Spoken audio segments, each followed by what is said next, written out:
Hello guys, আজ তোমাদের সঙ্গে আমি একটা শেয়ার করব তেল মালিশ। বাচ্চাদের কিভাবে তেল মালিশ করতে হয় সেটা আমি তোমাদের সঙ্গে শেয়ার করব। তোমাদের যদি কারো হেল্প হয় তাতে আমারই ভালো লাগবে। চলো দেখে নেওয়া যাক বাচ্চাদের কিভাবে তেল মালিশ করতে হয়।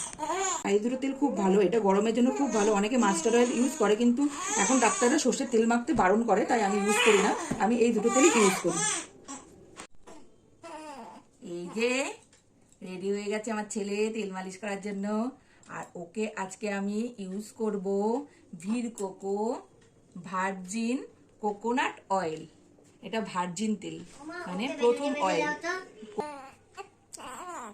এটা ভির কোকোর ভার্জিন কোকোনাট অয়েল। এটা খুব ভালো, এটা ভার্জিন তেল মানে প্রথম কোকোনাটের অয়েলটা। এটা খুব ভালো অয়েল, গরমের জন্য এটাই খুব বেস্ট। আর এখন তো খুব গরম পড়ে গেছে, তাই এই তেলটা আমি ইউজ করছি, নারকেল তেল। সর্ষের তেলটা এখন যায় না গরমে, সর্ষের তেলটা গা গরম হয়ে যায় খুব। এর জন্য সর্ষের তেলটা এই গরমে না ইউজ করাই ভালো বাচ্চাদের জন্য। তোমরা নয় নারকেল তেল ইউজ করবে, না হয় অলিভ অয়েল, এটা বাটুলির তেল, যে কোনো একটা ইউজ করলেই হয়। আমি আজকে এই নারকেল তেলটা ইউজ করব। চলো, এই যে এই যে সোনা, এই যে তেলটাকে ভালো করে দু হাতে ঘষে হাতটাকে গরম করে নিতে হবে। হাতটাকে ভালো করে গরম করে নেবে। এই যে বাবা, এই যে, তারপরে এরকম ক্রিস ক্রস করবে।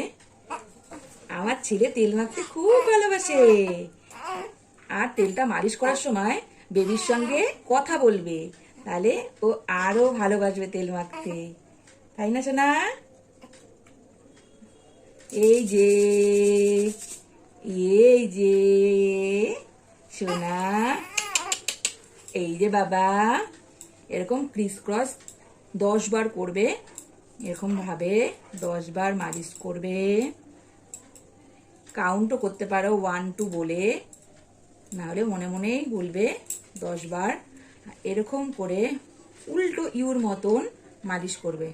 এরকম ভাবে আলতো হাতে এরকম ইউ ইউ করে মালিশ করবে। হাতটা একটু হালকা হালকা গরম করে নেবে। তারপর এরকম এল শেপে, এইরকম এল এল করে এল এল করে মালিশ করবে। তাতে পেটে যদি কোনো গ্যাস থাকে বেরিয়ে যাবে। বাচ্চাদের পেটে প্রচণ্ড গ্যাস হয়, ওরা তো সারাক্ষণ দুধ খেয়ে থাকে, তাই ওদের পেটে প্রচণ্ড গ্যাস হয়।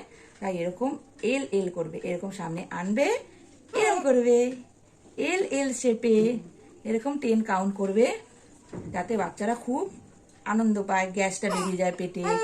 কি মাম্মা, এই যে এই যে সোনা, তেল মালিশ করার সময় বাচ্চাদের সঙ্গে কথা বলবে, বাচ্চারা খুব তাতে মজা করে তেলটা মালিশ করবে, আর ওদের খুব আনন্দ লাগবে। এই যে এই যে এই যে বাবা, এই যে টিং টিং টিং টিং টিং টিং।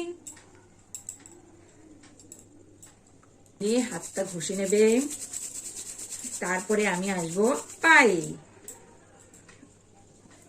পাটাকে এরকম ডলবে আলতো হাতে, তারপরে এরকম ঘুরিয়ে ঘুরিয়ে ডলবে।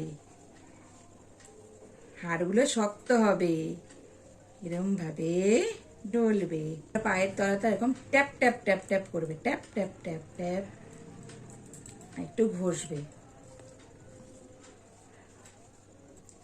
আমার ছেলে কিন্তু তেল মাখতে খুব ভালোবাসে।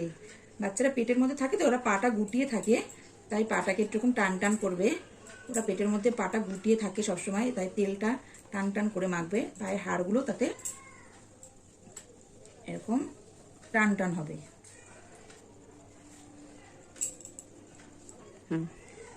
তারপর পাটাকে সাইকেল সাইকেল করবে, cycle cycle cycle cycle cycle cycle. তারপর এই এই এই এই, তারপর এই এই এই এই, ক্রিস ক্রস। যখনই তেলটা মালিশ করাবে তখনই হাতটাকে একটুখানি এরকম ঘষে গরম করে নেবে।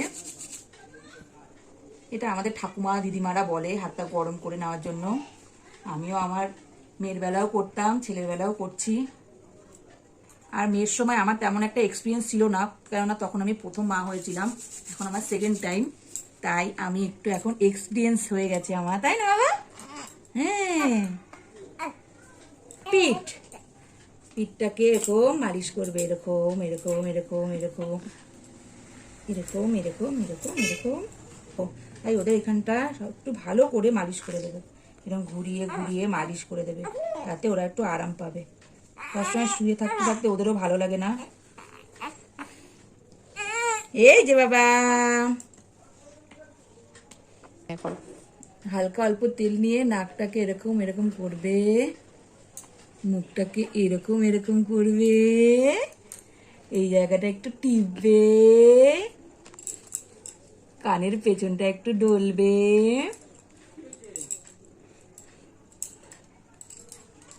তেল মালিশ করা শেষ। ও কিন্তু তেল মালিশ করতে খুব মজা পায়। তেল মালিশ করা হয়ে গেছে। এইবার যারা স্নান করাবে করিয়ে নেবে একটু বাদে, আধ ঘন্টা বাদে। আর যারা স্নান না করাতে চাও, ভালো করে একটা নরম একটা কাপড় নিয়ে সেই কাপড়টা দিয়ে হালকা যেই উপরে যেই তেলগুলো আছে এক্সট্রা অয়েলগুলো মুছে সুন্দরভাবে জামা পরিয়ে দেবে।